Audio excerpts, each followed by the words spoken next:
Most people over 60 are told the same thing about their pulse. As long as it stays under 100, there is nothing to worry about. It sounds sensible. It sounds safe. But here is what nobody tells you. A resting heart rate that sits in the high 80s and 90s day after day does not protect your independence just because a chart still calls it normal. Normal on paper and healthy for you are not the same thing. Here is the observation cardiologists and rehabilitation clinics see constantly. Two people can both fall inside the so-called normal range, and the one whose heart rests near 90 is, on average, working harder every single minute of every single day than the one who rests near 60. Over years, that difference adds up in the tissue. In the next few minutes, I am going to give you 5 things you can do at home to bring a high resting heart rate down safely, and I will give you the one insight most appointments never have time to explain. The number 1 item on this list is something almost nobody talks about. Stay with me until the end, because that one can change how you approach the next 10 years. Let me tell you why your regular checkup almost never catches this. A typical appointment runs about 12 minutes. In that time, your doctor measures your pulse once, while you are sitting in a cold room, maybe a little nervous, maybe having rushed in from the parking lot. One reading, one moment. That number gets written down, and if it is under 100, it is waved through. Nobody asks what your pulse looks like at rest, at home, on an ordinary Tuesday morning. Nobody watches the trend, and the trend is the whole story. A single reading is a photograph. Your resting heart rate over weeks is the film. I am not here to sell you a supplement or scare you into a course. This channel exists to give you the science a 12-minute appointment never has time to cover.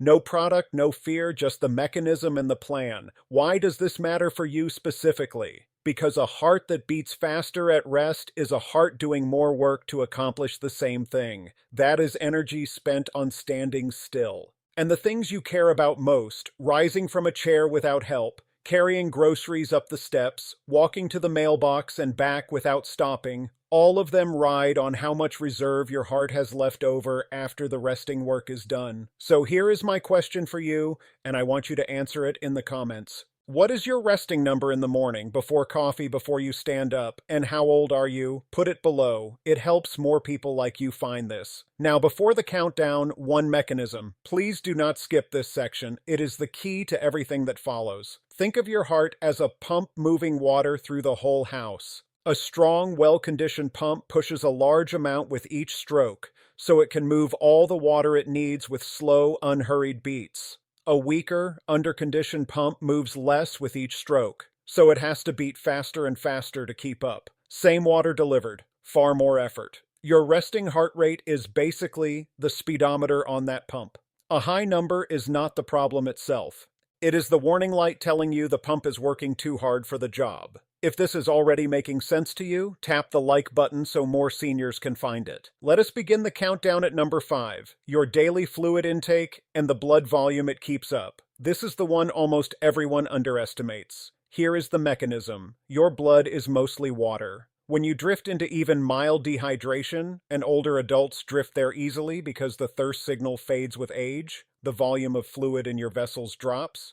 Picture a reservoir behind that pump running low. To move the same oxygen to your muscles and brain, the heart has no choice but to beat faster to make up for the thinner load in the pipes. A pulse that climbs through the afternoon is very often a reservoir running dry. This is not a fringe idea. Well-established clinical work has shown for decades that fluid loss raises heart rate and that restoring fluid brings it back down. It is one of the most reliable relationships in the whole field. So here is the protocol with real numbers. Aim for roughly 6 to 8 glasses of water across the day, spread out, not swallowed all at once. Front load it. 2 glasses in the first hour after you wake, because you dehydrate overnight while you sleep. Then a glass with each meal and one between meals. A simple test through the day is the color of your urine. Pale straw means you are on track. Dark amber means you are already behind. Do not wait until you feel thirsty, because after 60, that thirst signal arrives late. Now the safe modification, and this one matters. If you have heart failure, kidney disease, or you take water pills, this advice changes for you. Some of you have been told by your own doctor to limit fluid on purpose. If that is you, do not override that instruction because of a video. Bring this up at your next appointment instead. For everyone else, if you notice swelling in the ankles or shortness of breath, that is your stop signal, and that is a conversation with your doctor, not a reason to drink more. Pair this with a pinch of real attention to salt and potassium at meals, because fluid and minerals work as a team. Water without the minerals that hold it in place does only half the job. A banana, a few cooked greens, a handful of beans alongside your water does more than the water alone. This one is the foundation, but water fixes the reservoir. It cannot touch what you are pouring into your body in the evening that keeps the pump revving long after the sun goes down. That is number 4. Number 4, your evening stimulants. Specifically, the timing of caffeine and the truth about that evening drink. Here is the mechanism. Caffeine is a stimulant that speaks directly to your nervous system and tells the heart to run a little hotter. The catch is timing. Caffeine has what scientists call a long half-life. In an older body, it can linger for 8, even 10 hours.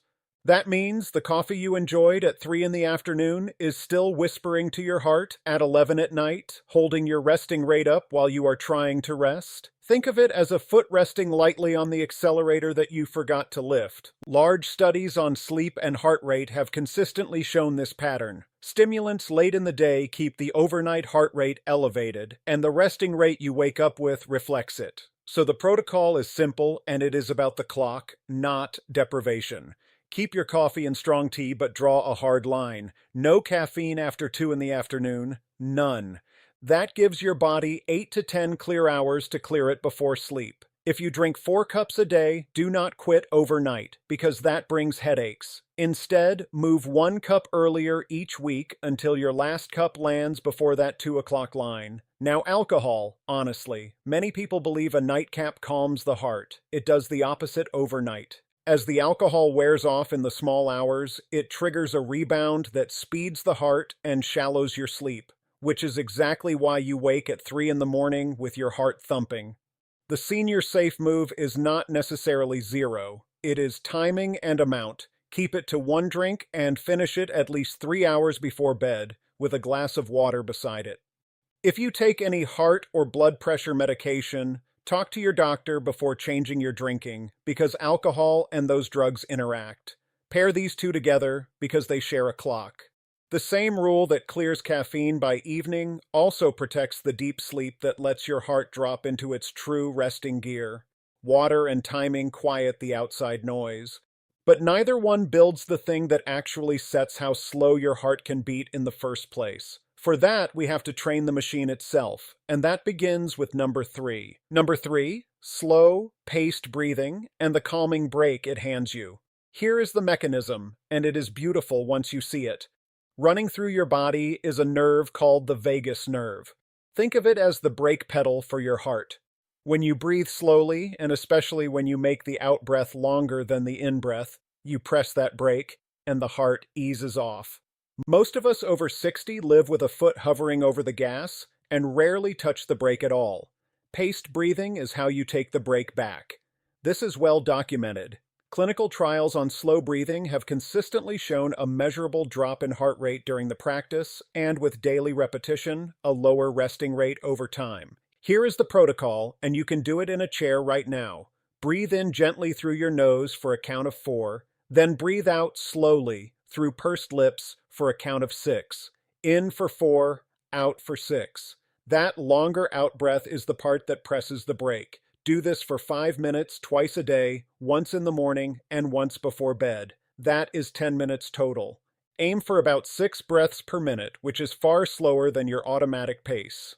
The safe setup. Do this seated, never standing, because slow breathing can make you a little lightheaded at first. If you feel dizzy, stop, breathe normally, and let it settle. Dizziness means ease off, not push through. And if you have a lung condition, keep the counts comfortable rather than forcing them. Pair this with the evening, right after you put the caffeine and alcohol to bed.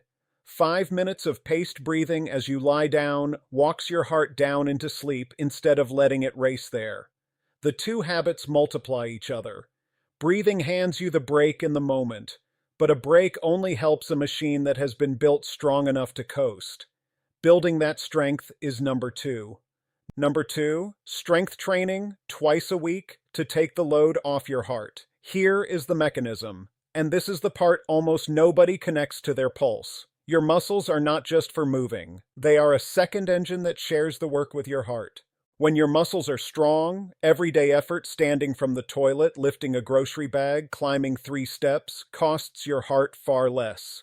Weak muscles force the heart to spike its rate for the smallest task. Strong muscles let it stay calm. Building muscle is how you lower the demand side of the equation instead of only the supply side. Major exercise and aging research has shown consistently that resistance training in older adults improves how efficiently the whole cardiovascular system handles daily effort. This is guideline-backed, mainstream science, not a trend. Here is the protocol with numbers: 2 sessions a week on non-consecutive days so your body recovers between them. Pick 5 simple movements: sit to stands from a sturdy chair, wall push-ups, a standing heel raise, a seated knee extension, and a gentle row using a resistance band. Do about 8 to 12 repetitions of each, 1 to 2 rounds. When 12 reps feels easy, that is your signal to add a slightly deeper squat, or a slightly heavier band. Progress is the whole point. Now the senior safe version, because this must be fall-proof. Every standing movement is done beside a counter or a sturdy chair you can grab. For the sit to stand, use a chair against the wall so it cannot slide. Never hold your breath during effort because that spikes pressure. Breathe out on the hard part.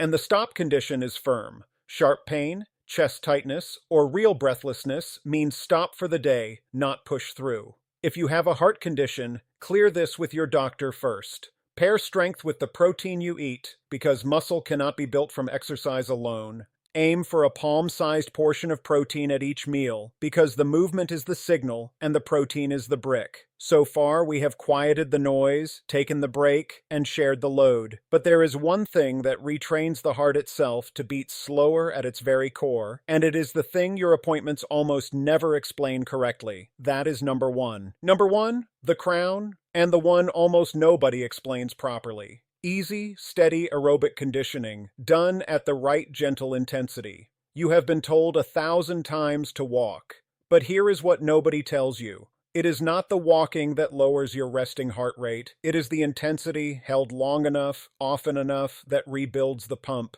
Most seniors either stroll so gently that nothing changes, or push so hard that they scare themselves off. The magic sits in a narrow band in between, and finding that band is the insight most appointments never have time to give you. Here is the mechanism, in full, because this is the heart of everything. Remember our pump moving water through the house. When you spend time at a gentle but real effort, something remarkable happens over the weeks.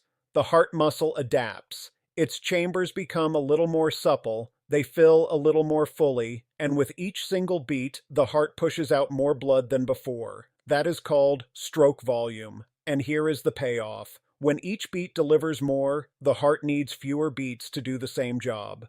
So your resting rate drifts down week by week, not because you forced it, but because you rebuilt the machine that sets it. A pulse that was resting at 88 can, over months, settle into the 70s and then lower. This is the single most proven way to lower a resting heart rate that exists. Nothing else on this list moves the number as far. Decades of large cardiovascular studies point the same direction. Regular aerobic conditioning lowers resting heart rate and is tied to better long-term heart health. This is about as settled as science gets. Now the protocol, in full, because the dose is everything. Aim for 30 minutes of continuous movement, 5 days a week. Walking is perfect. But the intensity is the secret, so here is how to find it exactly. Use the talk test. You should be moving briskly enough that you could still speak in short sentences, but not comfortably enough to sing. If you can sing, speed up. If you cannot get words out, ease off. That talking but not singing zone is where the heart remodels. Start where you are. If 30 minutes is too much, begin with 10 minutes, 3 times a day, and let it grow. Add about 5 minutes each week. Progression is not optional. It is how the adaptation keeps coming. and give it 8 to 12 weeks before you judge it because rebuilding a pump takes a season, not a weekend. Here is the senior safe version, and it is non-negotiable. Walk a flat, familiar route or use a treadmill with the side rails within reach. Wear supportive shoes. Warm up with 3 easy minutes before you reach your pace, and cool down with 3 easy minutes at the end, because stopping suddenly can make you lightheaded. Carry water. The stop conditions are firm. Chest pressure, dizziness, or breathlessness that does not match your effort means stop and rest. And if it does not settle, call your doctor. If you take a beta blocker or any heart medication, your pulse will not respond the way these numbers suggest, so talk to your doctor about the right target for you before you start. Pair this crown with everything above it. The water keeps your blood volume up so the walk feels easier. The evening caffeine rule protects the sleep that lets the adaptation lock in. The paced breathing walks you down afterward. The strength work lets you walk without your joints complaining. They are not 5 separate items. They are one system, and this is its engine. And now the payoff I promised you at the very beginning. The reason this crown matters more than any single reading on any single day is this. It is the one thing on the entire list that does not just lower today's number, it lowers your floor. It changes what your heart is capable of resting at for the next 10 years. Balance is not luck. A calm heart is not genetics. A slower resting pulse is trained. Consider a typical case documented in the rehabilitation literature. A 74-year-old woman came in worried because her smartwatch kept showing a resting pulse in the high 80s, and she felt winded carrying laundry up a single flight of stairs. Her blood pressure was fine. Her doctor had told her the pulse was still technically normal, and to try not to worry. But she did not feel normal, and she was tired of feeling winded in her own home. Her plan was nothing exotic. She drank 2 glasses of water on waking, and kept a bottle nearby all day. She moved her last coffee to the late morning. She did 5 minutes of paced breathing morning and night. She started with 10-minute walks 3 times a day at that talking but not singing pace, and added a few minutes each week. Twice a week she did sit-to-stands and wall push-ups beside her kitchen counter. By the end of the 3rd month, her resting pulse, measured the same way each morning, had drifted from the high 80s down into the low 70s. The laundry stairs stopped leaving her breathless. Nothing was forced. She simply rebuilt the machine, one ordinary day at a time. That is what a trained heart looks like. So let us turn all of this into something you can start today. Here is your action matrix. Keep it simple. Tonight, before bed, do 5 minutes of paced breathing, in for 4 and out for 6, sitting in your chair.